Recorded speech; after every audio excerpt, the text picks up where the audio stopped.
Spring is come, the spring is come, the birds begin to sing. The lambs are playing in the fields, the early flowers spring. From Christina Rossetti's The Beginning of Spring, written in 1870. My dear listener, this March is not loud. It doesn't arrive with fireworks or declarations, and it most certainly does not demand reinvention while the ground is still frozen. Instead, March waits until the conditions have changed for the shift. And this March asks us to notice. Light and dark meet as equals this month, not in theory, but in fact. The sun crosses the equator, the days stop shrinking, and the long night loosens its grip. This is the moment many old calendars marked as the beginning of the year, not because everything was blooming, but because balance had been restored. And for that reason, I hereby declare March as the month of orientation. Where are you standing? And where is the light actually going now?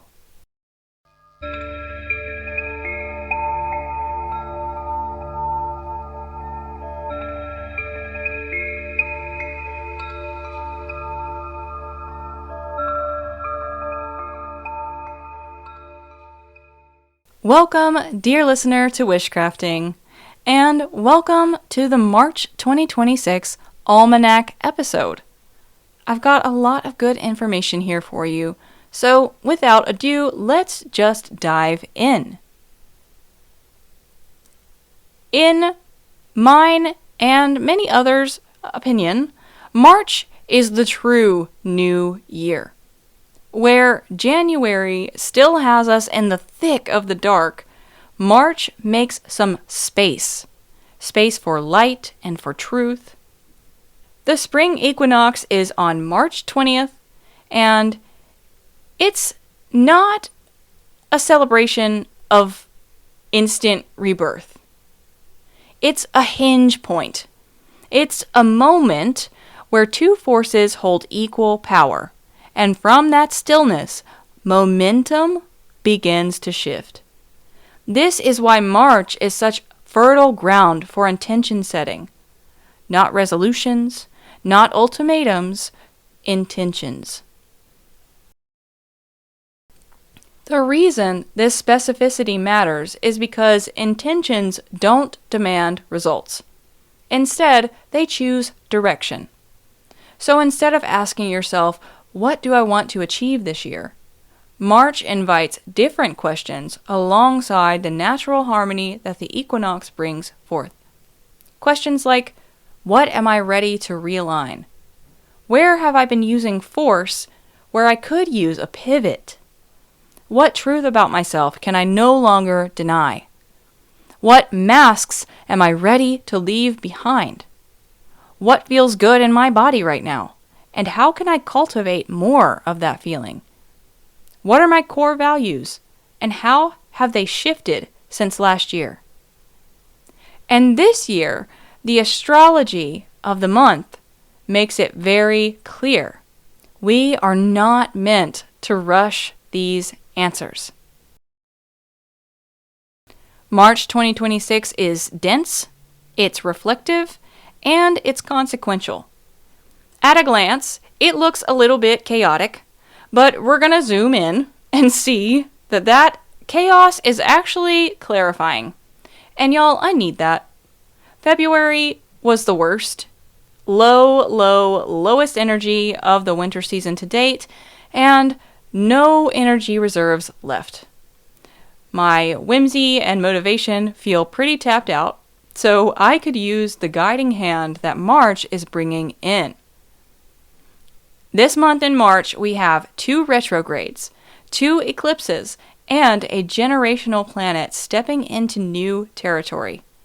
and all of it wrapped in the sensitivity of Pisces and the bold ignition of Aries. So think of this month as editing season. It's not the final draft, but it's on the way. Now, the cauldron has reached quite the bubble. Let's go see what's inside. We're starting off strong with a Venus retrograde. March opens up with Venus retrograde on the very first day that will carry all the way through to April 12th.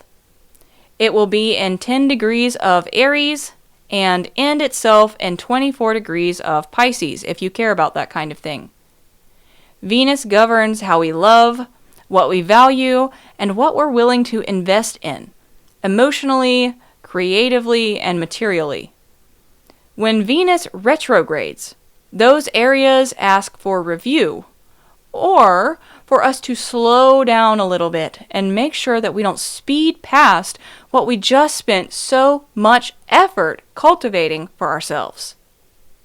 In other words, it asks us to enjoy ourselves, enjoy what we have built, and stop looking into the future for just a minute and be in the present. In Aries, a Venus retrograde may surface questions around independence and desire. Things like, where have I been acting on impulse rather than alignment? Where have I been chasing something that doesn't actually sustain me? And what is fueling the fire inside me right now? As Venus slips back into Pisces, the tone of the retrograde will soften, memory will enter, old feelings and relationships and creative longings may resurface, but be sure not to get confused. These memories, this resurgence, whatever's coming up, they aren't there so that they can be relived, but instead to be understood, and to give you the opportunity to solidify the self-trust that you have towards your decision in those realms that I mentioned earlier, our emotional, creative, and material investments. Ultimately, this Venus retrograde is asking you to ask yourself what you value, and then to look around in your life and enjoy what you've cultivated around whatever your answer is. After the retrograde, the Venus retrograde, and even through beyond the Venus retrograde, you're going to have multiple opportunities to answer that question. Because all month long, March is holding on to a quiet sort of gravity with Saturn and the North Node in Pisces. Saturn asks us for responsibility, and the North Node calls our attention. Pisces asks for compassion. So together, they're asking us for a mature and spiritual approach.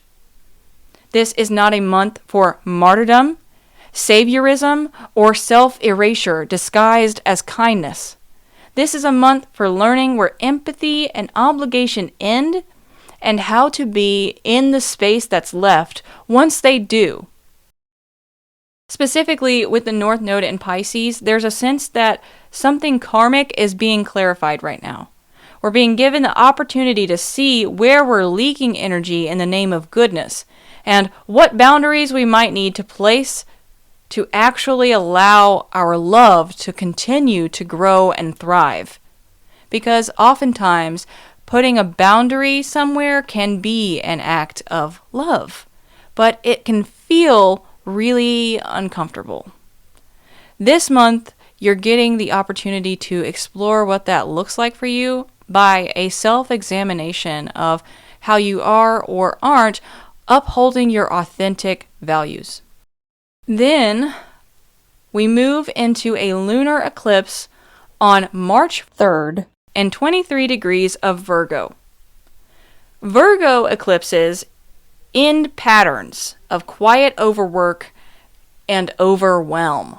And thank the gods! It closes the door on habits that once served, but now drain. It's not passive energy, and sometimes astrology can be a little bit passive, but the way you work with astrology is by envisioning these movements that are making waves in the cosmic soup, where we are all an integral ingredient.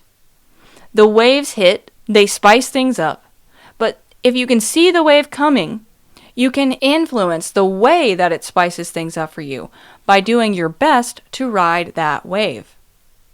So, the Virgo eclipse helps us to bring some order and peace to the things that we were having trouble releasing, and the things that are causing problems because of how sticky they might feel.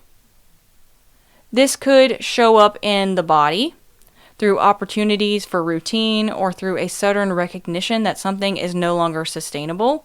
Listen if those realizations come to you. And before we move on, I want to touch on the through the body part a bit more. It might show up through the body. The Virgo is a body-heavy earth sign, and Virgo energy easily influences our physical body. So I really encourage you to take detailed stock of what happens within your body this month, and do some research to see what those spiritual connections might be within your findings. This Virgo eclipse can help us to close doors that we have been holding open for so long now that it's just a habit. So during this time of the eclipse, ask yourself, what systems in your life are asking to be simplified? And what are you maintaining now out of obligation rather than out of care? And for this eclipse, when the endings come knocking, don't waste your energy arguing with them. Now, right after the eclipse, we have a Mercury retrograde from 9 degrees of Aries that goes back into 26 degrees of Pisces. Started February 26th and ends on March 20th. Which is not accidental. Mercury retrograde invites us to pause and evaluate the cause and effect unfolding through the eclipse and its shadow, especially when it comes to conversations, plans, and assumptions. In Aries, we may notice a reactivity or impulsive speech. In Pisces, intuition grows louder, but clarity requires a lot of grounding. Therefore, this is a listening retrograde. During this time, just try and mind your business and really give yourself some pause before you make any declarative or sweeping statements, or before you approach important conversations. During this time, I encourage you to make regular check-ins with yourself, and also make sure that you are taking a moment to just breathe and assess where you are at. That's going to help you so much. Retrogrades, in my opinion, are always invitations to slow down and assess the energy around you. I think that's what their purpose is. That's just my take. I hope that helps you. Don't be afraid of retrogrades. They're not anything to fear. They're just moments to really slow down. And we all need that reminder sometimes. After the Mercury retrograde, we have the Spring Equinox on March 20th, the big day. The Sun enters Aries on March 20th. Aries season will be upon us, March 20th. The Spring Equinox. My favorite time of year. Partially because I am an Aries and I just feel amazing during this time, but also because I need spring. I need it. I need it right now. So this equinox has been prefaced by an eclipse, some retrogrades, and it's been kind of teasing us with glimpses into what the energy of the day of the equinox is going to be. The equinox still marks a beginning, but it is and isn't a humble one. I mean, it's Aries. It's the beginning of Aries season. So it's a beginning because the sun moves into Aries, and it's humble because this happens every year. The wheel never stops turning and all that. But it's also not humble because, well, it's Aries, and it's a new zodiac cycle and a new astrological year.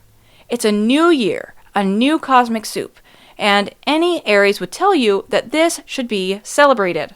But that being said, this Aries energy is arriving surrounded by what feels more reflective and a lot less like the fireworks some of us might often give to the things that we are celebrating. Overall, this equinox is not the moment to launch something new, but rather a moment to choose direction with honesty. I've never really agreed with the concept of making New Year's resolutions in January, when we are cloaked in winter's deepest embrace, but this day, March 20th, the equinox, is the true start of spring.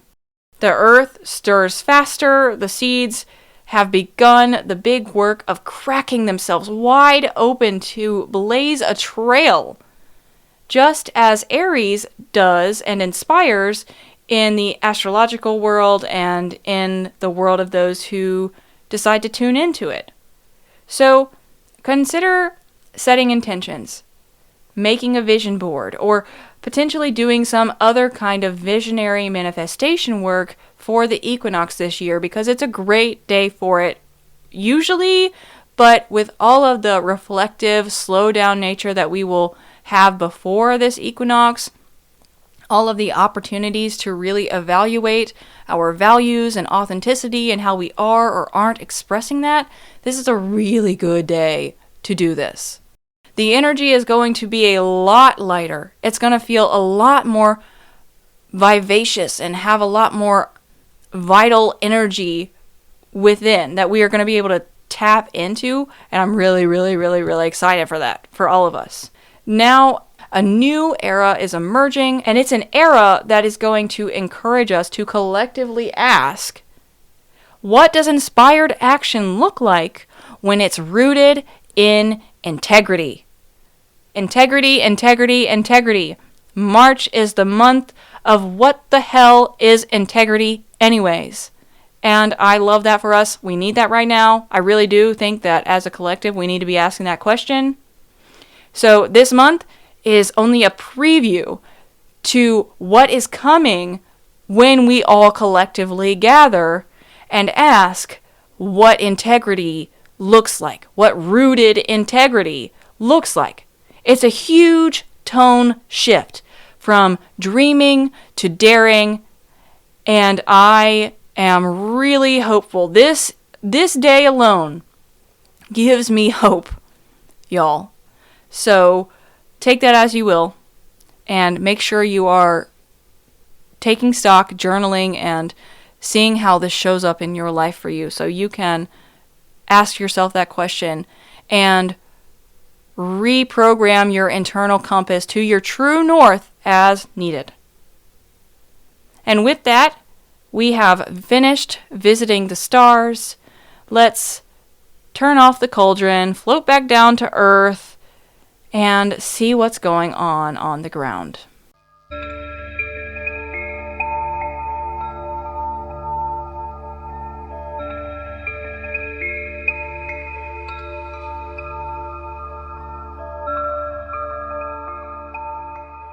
Dear listener, did you know that March was named for Mars, the Roman deity? Well, Mars was not just a god of war, but a god of movement and action, which makes a ton of sense when you understand that Aries begins in this month. Aries is ruled by Mars, and March has always been a month of movement. March has always been known to be a bit of a windy, unsettled month, kind of all over. And folklore across cultures has treated that windiness, the winds of March, not as a nuisance, but as an unnecessary force. So for today's folklore piece of the Almanac, we're going to explore the winds and March and how that is connected. You may or may not have heard the saying, in like a lion, out like a lamb, or sometimes that in reverse. This old proverb reflects an old belief that March balances itself out. A stormy beginning predicts that March will have a more gentle ending, while a mild start to the month warns of rough weather ahead. Either way, the message is pretty clear. March is a month of correction and not consistency. Another familiar rhyme tells us that March winds and April showers bring forth May flowers. In folk understanding, the winds of March weren't destructive, but instead were cleansing. They were believed to be scouring the land of winter's stagnation, drying up the soil, and preparing the ground for planting. This shows up in an old saying that goes, quote, "A peck of March dust is worth a king's ransom," end quote. Which reminds us that a dry, windy March was seen as much better for crops than a wet one. And that's actually a really scientifically based, headstrong belief to be as old and persistent as it is. Across Appalachian traditions, the March winds were treated with a kind of wary respect. Windows were opened deliberately to let stale winter air out, carrying the illness and heaviness out through the window on the winds of March. And at the same time, there were cautions. Some believed that you couldn't cut your hair in March or it would thin or fall out, the winds carrying it all away. A reminder that the body, like the land, was still adjusting to the change in seasons. Indigenous traditions recognized this quality as well. The Cherokee referred to the March full moon as the windy moon, marking this period as one of movement, transition, and atmospheric power. And still, folk wisdom warned us against trusting March a little too much. In Irish, Scottish, and Manx folklore, the end of the month carries a darker legend known as the Riabhach days, or the borrowed days. According to the story, a proud speckled cow, the Bo Riabhnach, I'm probably butchering that, I'm so sorry, boasted that she had survived the worst of March's cold. Offended by her arrogance, the March winds borrowed 3 days from April and unleashed one final brutal storm of cold, wet weather and killed the speckled cow. Which is, not the happiest story, but that's okay. Winter was brutal, truly. And we really have no idea, as modern people, how brutal it could be. So, brutal stories match a brutal season. These days, often placed in the last 3 days of March or the first 3 days of April, were also called the Old Cow Days, the Old Skinning Days, or the Riabhach Days. And farmers treated and treat them with caution, knowing that late cold snaps could still threaten livestock and crops. So, a clear lesson that has held its lesson through the ages. Early warmth is not the same as true spring. So, be aware, be on the lookout, and make sure you treat the spirits with reverence. March folklore holds a little bit of attention, and we can still recognize that today. The winds promise renewal, but they also demand patience. They clear the way forward, but only if we respect the threshold. Historically, this was the month that roads reopened, fields were plowed, but not yet planted, as the winds were sharp and still very unpredictable. Then and now, the actions of this month teach patience through motion and not to rush into growth.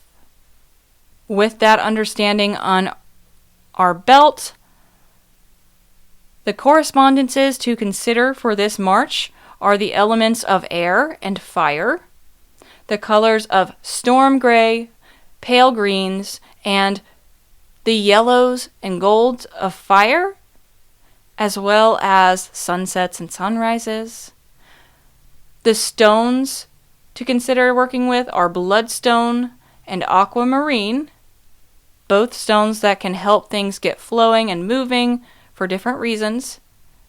And the spirits to consider working with for this March that are corresponding to the kind of energy that we're going to see this month are, of course, the winds, the four winds, gatekeepers, and threshold guardians. All are good to consider honoring or beginning a practice or working with if you already have a practice this month.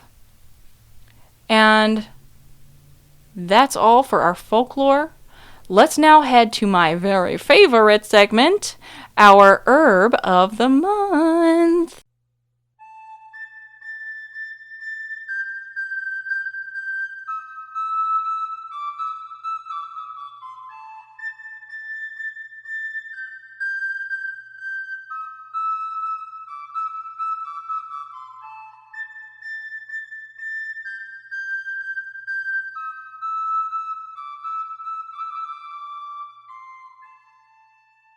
This month's herb is chickweed. Chickweed is one of the quiet gifts of early spring.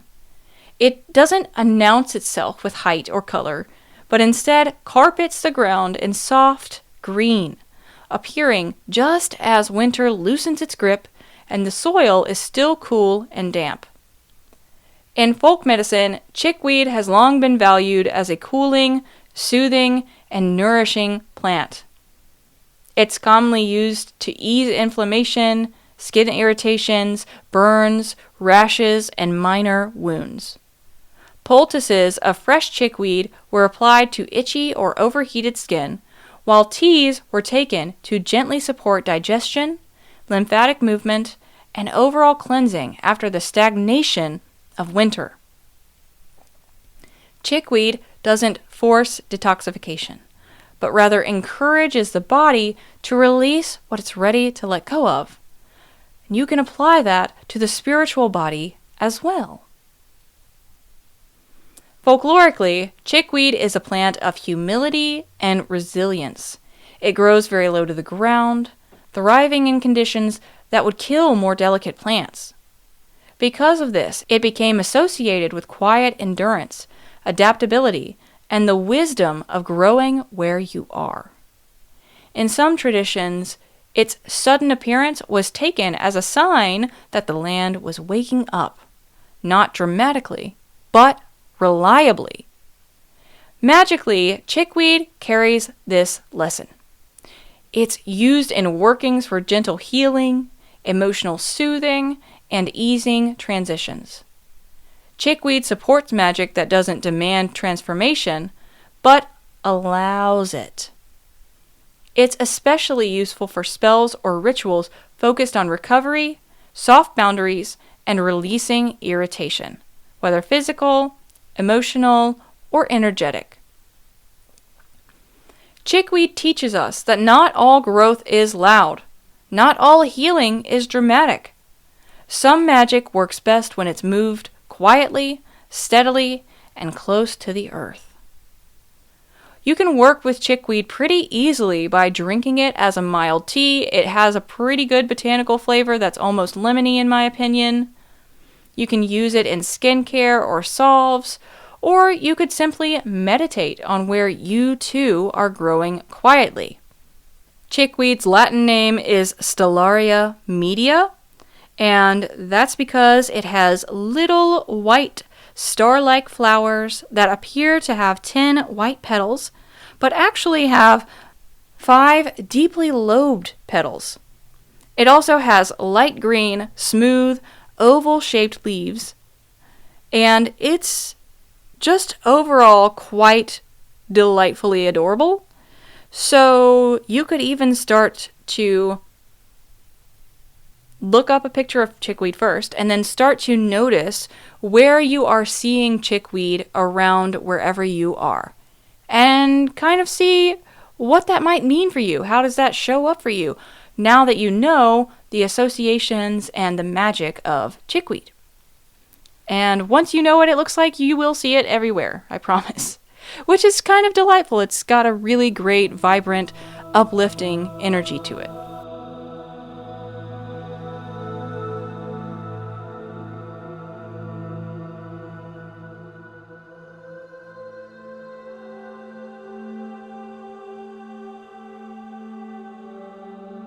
North, south, east, and west. Now the quarters are cold and the circle is cast. Welcome to the Learning Circle. Today we are going to do a little bit of Crystal Magic 101. Crystals are often treated as accessories or power objects, but at their core, crystals and crystal magic is all about relationship and resonance. Remove the witchcraft for just a little bit. Crystals are formed over immense spans of time and in extreme conditions. Their structure holds the memory of heat, pressure, and pattern. And when we work with them magically, we're not commanding that energy, but rather entraining with it. So to begin working with crystals, you're going to first choose your crystal slowly. Let the body respond before the mind does, which can be kind of hard if your state of being is currently overwhelm or survival or some other kind of imbalance, but it's not impossible. If you want to choose a crystal that's going to be the best for you at this current moment, your body is the answer. If you have trouble being in tune with your body, try going to the store or to your crystal collection and choosing a few that are really calling to you. Don't buy a single one and then leave the store for 10 minutes or so, 5-10 minutes, and then see which one you miss most. And it will feel that way. It will feel like a longing or curiosity. And that's your answer. Even if the thought you keep being drawn to is, oh, but that one was kind of ugly, that is your answer. That stone is the one that is calling to you most. You could also implore the store employees to choose a few for you, and then you blindly pick one through pure vibes. This method relies on trusting your path and trusting the truth that you can't ever miss what's meant for you. Now, once you have a crystal, you're going to gently cleanse it with smoke, water if it is a water-safe stone, sound, or breath. You don't need all 4, just one, whichever one is your preferred method. And then you're going to set intention through relationship and not demand. You're going to give your crystal a job. They love it when you give them a job. And I've said this on the show before. I know it sounds weird, but the more you treat your crystal like a puppy, the better work you're going to do together. Y'all, this is a crucial step. Please don't forget to charge your crystal with a job. Your crystal is a battery. It can give juice to a lot of different things. It doesn't just do one thing. So you have to tell it what you want its battery to juice. So even though you might go into a shop and hear that rose quartz is for self-love, that doesn't mean that it's the only thing it can do. So give it a job. And then when it does its job, praise it. Give it a little treat by taking it out on a nature walk with you and envision yourself and your crystal going together like it's your friend, like it's your puppy. I'm telling you, this is a life hack. Treat your crystals like puppies and see what happens. The main thing to remember is that crystal magic works whenever it's done over time the best. And That's because it's a magic that grows and grows and grows through familiarity of you and that stone, and the magic that can be cultivated and created through that relationship. Short and sweet, and with that, the circle is closed.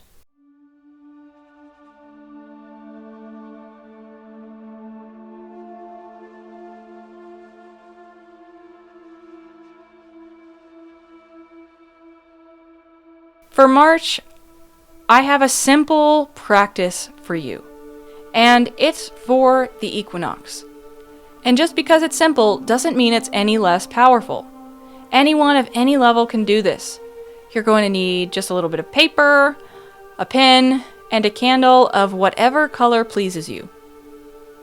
At dusk on the equinox, light a candle, and then I want you to write down one pattern you're releasing, one value you're going to commit to, and one direction that you're curious about. You're going to write all three of those things down on your paper, and then you're going to say aloud, "As the light returns, I make space. What is finished, I release. What is true, I carry. What is becoming, I follow." And then you're going to fold that paper towards you, and then you're going to light your candle, set it on top of your paper, and let the candle burn down all the way on top of your paper.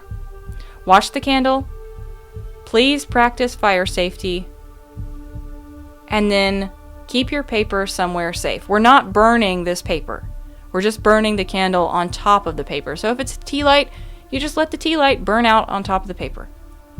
You can sit and consider what you've written as you watch the candle and keep an eye on it. Make sure you don't burn your house down. And then you're going to revisit your writings at the April new moon. And tune into the April Almanac to see why that's going to be a good time for you to revisit this working. That's all I have for you for the March Almanac episode of March 2026. Welcome, dear listener, to a new year. May your beginnings be honest, may your revisions be kind, and may what is quietly stirring find the time that it needs to grow within you. Thank you so much for listening. If you'd like to find more of my work or get in contact with me, the way to do that will be in the show notes. My name is Wishamaya. Don't forget to keep your roots deep and your dreams wild.